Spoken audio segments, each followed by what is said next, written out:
आप इसे तलाक देकर मेरी उस बहन से शादी करना चाहते थे जो अमेरिका में पढ़ रही है। तो यही है वो मेरी बहन जिसने कभी ख्वाब में भी अमेरिका नहीं देखा, और यही है वो मेरे भाई जिनकी गुर्बत और गैरत पर नाज है। मुझे फख्र है मैं एक ऐसी बहन का भाई हूं जिसकी नेकी और पाक दामनी की कसम खाई जा सकती है।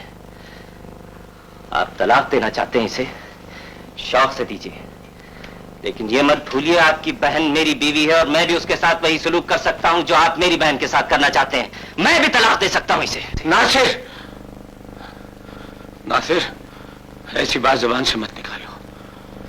इतनी देर से मैं इसलिए खामोश रहा कि तुम एक भाई की हैसियत से बहन की सफाई पेश कर रहे थे, लेकिन तुम्हारे मुंह से निकली हुई ये बात कोई गैरतमंद भाई बर्दाश्त नहीं कर सकता। लेकिन आपने भी तो बर्दाश्त किया है इसे आज तक, मैंने भी तो बर्दाश्त किया है, हमारी बहन ने भी तो बर्दाश्त किया है। ठीक है बेटे, बर्दाश्त करने का ज़र्फ हर किसी में नहीं होता।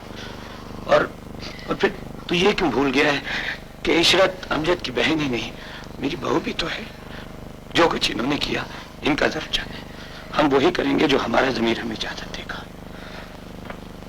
हम जब किसी की बहन या बेटी को ब्याह कर लाते हैं तो उसे अपनी इज्जत का ताज पहना कर अपने सर पर रखते हैं। और अब तो इशरत मुझे अपनी शमा से भी ज्यादा प्यारी है। एक ये मेरी बहन है जिसकी वजह से आज मैं इन लोगों के सामने सर नहीं उठा सकता, और एक शमा है जिसने अपने भाई की दी हुई तरबियत की वजह से आपके और मेरे हर जुर्म को खामोशी से बर्दाश्त किया है। लेकिन आपको इस बात की कदर करने की कोई जरूरत नहीं है अम्मी।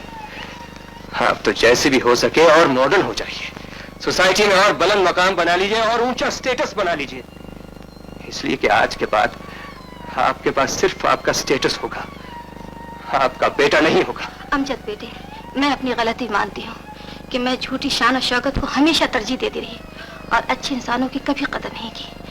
शमा बेटी, मुझे माफ कर। ऐसा न कहिए अम्मी,